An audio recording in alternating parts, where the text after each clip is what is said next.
Godmorgen, det er husholdningsrådet. Jeg synes, det er et stort arbejde at lave fars. For stort, hvis man ikke har en røremaskine. Den skal hakkes og røres meget, og så bliver den alligevel ikke altid så god, som man havde ventet det. Den bliver ikke glat og ikke svampet, men mere løs i den, man havde troet. Den kan skille under røringen og må over damp for at samles igen. Den skiller i øvrigt nemt, hvis der er for meget fedt kød i farsen. Men forleden dag fik jeg en god opskrift på hurtigt rørt fars fra husholdningsrådet. Den er så hurtigt rørt, at man kan nå at lave frikadeller, selvom man først kan være hjemme lige før middag. Man beder om at få kødet hakket hos slagteren og bare en gang igennem maskinen, og det er bedst med 1/3 svinekød og 2/3 kalve- eller oksekød.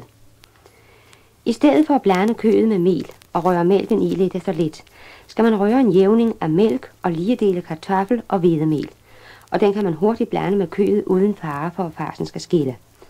Og så krydrer man den som sædvanligt med salt og peber og riven løg. Og nu skal de få nogle mål.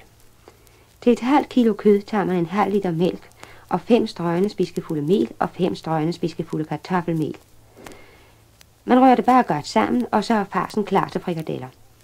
Hvis man har meget travlt, så kan man stege frikadellerne som en stor frikadelle i stedet for mange små, og man vender den ved hjælp af et stort låg. Og lad den stage ret langsomt, så den ikke bliver brændt, før den er gennemstegt. Jeg gentager lige målene. Til 500 gram kød rører man en jævning af 1/2 liter mælk og 5 spiskefulde mel og 5 spiskefulde kartoffelmel. Det er nemt husket, for alle målene er noget med 5. Og så må jeg lige gentage igen. Farsen skiller ikke, når den rører sammen med en jævning.